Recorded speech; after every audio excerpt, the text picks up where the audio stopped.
کامل کی تلاش میں نکل جاتا ہے. جب پیر کامل کی تلاش میں نکلتا ہے، اس نے پیر کو بہت زیادہ تلاش کیا، یہاں تک کہ تنگ آ کر کے سوچنے لگتا ہے کہ آج جو شخص سب سے پہلے آئے گا میں اسی شخص کو اپنا پیر بنا لوں گا. چنانچہ وہ شخص ایک مقام پر بیٹھ جاتا ہے. جیسے ہی وہ ایک مقام پر بیٹھتا ہے تو ایک شخص ڈاکہ زنی کے بعد میں، چوری کرنے کے بعد میں اس کا گزر وہاں سے ہوتا ہے. رات کا اندھیرا ہے، رات کی تاریکی ہے. جب یہ طائب شخص اس کو دیکھتا ہے، اس کو دیکھنے کے بعد میں اس کے دامن کو پکڑ لیتا ہے اور پکڑ کر کے کہتا ہے میں تمہارے دامن کو نہیں چھوڑوں گا یہاں تک کہ تم اپنا مجھے مرید بنا لو. چنانچہ وہ شخص کہتا ہے کہ میں کوئی پیر نہیں ہوں، میں آپ کو مرید نہیں کر سکتا. یہاں تک کہ یہ شخص جو ہے بار بار اصرار کرتا ہے، بار بار کہتا ہے. ادھر اس کو فکر ہو رہی تھی کہیں ایسا نہ ہو صبح کا اجالا نمودار ہو جائے اور لوگ دیکھ لیں اور مجھ کو پکڑ لیں، اس لیے کہ یہ چوری کرنے کے بعد میں بھاگ رہا تھا. یہاں تک کہ وہ شخص اس کے دامن کو پکڑ لیتا ہے اور ضد کرتا ہے، بار بار اصرار کرتا ہے کہ پروردگار عالم نے آپ کو میرے پاس میں اس لیے بھیجا ہے تاکہ میں آپ کا مرید بن جاؤں. چنانچہ تاریخ گواہ ہے وہ شخص جو ہے جھوٹ موٹ اس شخص کو مرید کر لیتا ہے. اس کو مرید کرنے کے بعد میں یہ شخص کہہ کر کے چلا جاتا ہے کہ جب تک میں واپس نہ آؤں تم یہاں سے نہ جانا. یہاں تک کہ ایک مہینہ نہیں، ایک دو ہفتے نہیں، ایک سال نہیں، بلکہ پورا 3 سال کا عرصہ گزر جاتا ہے. یہ شخص وہیں پر انتظار کرتا ہے، اپنے پیر کا انتظار کرتا ہے. عجب اتفاق ہے، علامہ ارشد القادری رحمۃ اللہ تعالی علیہ فرماتے ہیں یہی شخص 3 سال کے بعد میں سرکار غوث پاک رضی اللہ تعالیٰ عنہ کا نام سننے کے بعد میں، اس لیے کہ سرکار غوث پاک کی یہ شان تھی، آپ بہت زیادہ قیمتی کپڑے پہنا کرتے تھے اور سرکار غوث پاک رضی اللہ تعالیٰ عنہ کو پروردگار عالم نے یہ مقام عطا فرمایا تھا کہ آپ کسی طرح سے نہ تو مال و دولت میں کم تھے. یہاں تک کہ یہ چور جو ہے سرکار غوث پاک رضی اللہ تعالیٰ عنہ کے گھر کے اندر داخل ہو جاتا ہے اور چوری کرنا چاہتا ہے تو پورے گھر کے اندر گھومتا ہے، پورے گھر کی تلاشی لیتا ہے، لیکن اس شخص کو سرکار غوث پاک رضی اللہ تعالیٰ عنہ کے گھر کے اندر کچھ نہیں میسر آتا ہے. یہاں تک کہ یہ شخص سوچنے لگتا ہے کہ بہت نام سنا تھا لیکن یہاں پر کچھ نظر نہیں آ رہا ہے. چنانچہ پھر اس کے بعد میں کیونکہ صبح ہونے والی تھی یہ شخص بھاگنے کا موقع تلاش کرتا ہے اور یہ شخص وہاں سے بھاگنا چاہتا ہے. چنانچہ اس کی آنکھیں اندھی ہو جاتی ہے، اس کو دیکھنا بند ہو جاتا ہے، یہاں تک کہ ایک کونے کے اندر چھپ کر کے بیٹھ جاتا ہے. صبح نمودار ہوتی ہے، حضرت خضر علیہ الصلوۃ والسلام سرکار غوث پاک رضی اللہ تعالیٰ عنہ کے مکان پر آتے ہیں، دروازے پر دستک دیتے ہیں. سرکار خضر علیہ الصلوۃ والسلام آتے ہیں. آنے کے بعد میں کہتے ہیں اے شیخ عبد القادر جیلانی فلاں مقام پر ایک قطب کا، ایک ابدال کا انتقال ہو گیا ہے، آپ ابدال کا انتظام کر دیجئے. سرکار غوث پاک فرماتے ہیں کہ کچھ دنوں کے بعد میں ابدال کا انتظام کر دیا جائے گا. چنانچہ حضرت خضر علیہ الصلوۃ والسلام فرماتے ہیں کہ اگر وہاں پر کوئی بلا یا آفت نازل ہوئی تو اس کا ذمہ دار کون ہوگا؟ سرکار غوث پاک رضی اللہ تعالیٰ عنہ فرماتے ہیں اور علامہ ارشد القادری رحمۃ اللہ تعالیٰ علیہ اس کو نقل فرماتے ہیں، سرکار غوث پاک نے فرمایا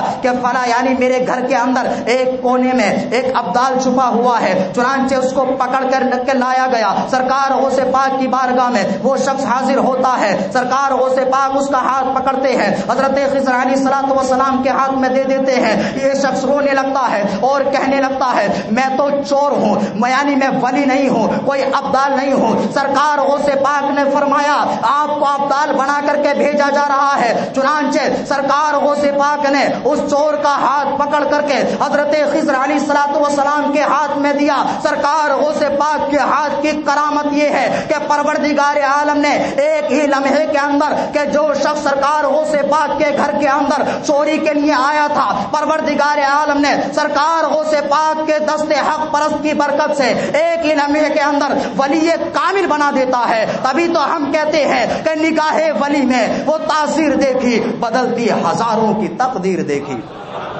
اب سرکار غوث پاک فرماتے ہیں، سرکار غوث پاک کا علم دیکھیے، تبھی تو غوث پاک فرماتے ہیں نظرت الی بلاد اللہ جمعا کخردلۃ علی حکم اتصالی، یعنی میں نے اللہ کے تمام ملکوں کی طرف نظر کی، اللہ کے تمام ملکوں کو دیکھا تو اس طرح سے نظر آئے کہ جس طرح سے ہتھیلی پر رائی کا دانہ ہوا کرتا ہے. سرکار غوث پاک ادھر اس کو ولی بھی بناتے ہیں 3 سال پہلے کہ جس شخص کو یہ اپنا مرید بنا کر کے آیا تھا، جس شخص کو یہ دھوکہ دے کر کے مرید بنا کر کے آیا تھا، سرکار غوث پاک وہاں پر موجود نہیں ہے، لیکن سرکار غوث پاک کی نگاہ کا کمال دیکھیے۔ سرکار غوث پاک نے اس شخص کو ابدال بنانے کے بعد میں ارشاد فرمایا کہ آپ یہاں سے جاؤ، اور جانے کے بعد میں آپ کا جو مرید کامل ہے اس سے ملاقات کر کے جانا۔ یہ سرکار غوث پاک رضی اللہ تعالیٰ عنہ کو پروردگار عالم نے اللہ کے رسول صلی اللہ تعالیٰ علیہ وسلم کے صدقے میں یہ علم عطا فرمایا کہ سرکار غوث پاک روشن ضمیر ہے، یعنی دلوں کے حالات کو بھی جان لیتے ہیں، اور سرکار غوث پاک رضی اللہ تعالیٰ عنہ سے آپ کا کوئی بھی مرید چھپا ہوا نہیں ہے، اس لیے کہ سرکار غوث پاک تمام روئے زمین ہی کو نہیں بلکہ تمام اللہ کے ملکوں کو، اور اللہ کے ملکوں میں جو ہے وہ صرف زمین ہی نہیں آتی ہے بلکہ زمین و آسمان، زمین کے 7 طبقات اور 7 آسمان جو ہے اس کے اندر داخل ہے۔ سرکار غوث پاک فرماتے ہیں کہ نظر تو الی بلاد اللہ جمعا کخردلۃ علی حکم اتصالی، یعنی میں نے اللہ کے ملکوں کو اس طرح سے دیکھ لیا کہ جس طرح سے ہاتھ کی ہتھیلی پر رائی کا دانہ ہوا کرتا ہے۔ تو سرکار غوث پاک رضی اللہ تعالیٰ عنہ کے علم کا جب یہ عالم ہے کہ آپ پر آپ کا کوئی مرید چھپا ہوا نہیں ہے، تو حضور علیہ الصلوۃ والسلام کے علم کا عالم کیا ہوگا؟ تبھی تو ہم کہتے ہیں کہ جب ان کے گدا بھر دیتے ہیں شاہان زمانہ کی جھولی، محتاج کا جب یہ عالم ہے مختار کا عالم کیا ہوگا؟ حضرات یہ شخص جاتا ہے اور اس شخص کو ملاقات کر کے جاتا ہے، یہاں تک کہ اس طرح کی بہت ساری کرامات حضور سیدنا غوث پاک رضی اللہ تعالیٰ عنہ سے سرزد ہوئی ہیں۔ اور اسی طرح سے ایک اور کرامت بیان کرنے کے بعد میں آپ سے رخصت ہو جاؤں گا۔ سرکار غوث پاک رضی اللہ تعالیٰ عنہ کو پروردگار عالم نے بہت ہی عرفہ و اعلیٰ مقام عطا فرمایا ہے، اور حضور سیدنا غوث پاک رضی اللہ تعالیٰ عنہ حضرت علی بن حیتی رحمۃ اللہ تعالیٰ علیہ فرماتے ہیں کہ حضرت علی بن حیتی آپ کی مجلس میں بیٹھے ہوئے ہیں جو آپ کے مرید خاص ہیں، آپ اپنی مجلس کے اندر خطبہ ارشاد فرما رہے ہیں، آپ درس دے رہے ہیں۔ حضرت علی بن حیتی رضی اللہ تعالیٰ عنہ کو نیند کا غلبہ ہو جاتا ہے، نیند آ جاتی ہے۔ جب آپ کو نیند آ جاتی ہے، سرکار غوث پاک منبر سے اتر کر کے نیچے تشریف لے آتے ہیں۔ جب آپ منبر سے نیچے تشریف لے آتے ہیں، حضرت علی بن حیتی رحمۃ اللہ تعالی علیہ نے فرمایا، اے میرے شیخ، میں نے نیند کی حالت میں دیکھا کہ سرکار دو عالم صلی اللہ تعالی علیہ وسلم میرے خواب میں تشریف لائے۔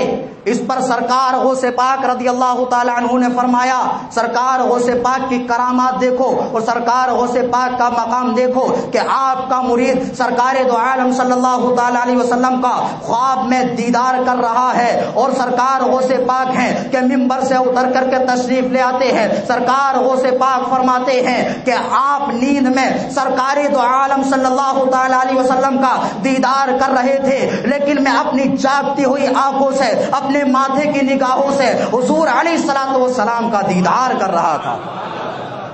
تبھی تو ہم کہتے ہیں گر نہ بینت شپرائے چشم آفتاب را چے گنا، یعنی اگر چمگادڑ کی آنکھ کو سورج نہ دکھے تو اس میں جو ہے سورج کا کیا گناہ ہے۔ اگر کوئی انسان کہتا ہے یعنی سرکار غوث پاک کی کرامت کو نہیں مانتا ہے تو اس کا قصور ہے۔ سرکار غوث پاک رضی اللہ تعالیٰ عنہ کو پروردگار عالم نے بہت ہی بلند و بالا مقام عطا فرمایا۔ ایک مرتبہ کا ذکر ہے کہ ابو المظفر نامی ایک تاجر حضرت حماد عباس رحمت اللہ تعالی علیہ کے پاس جاتا ہے اور سفر کا ارادہ فرماتا ہے۔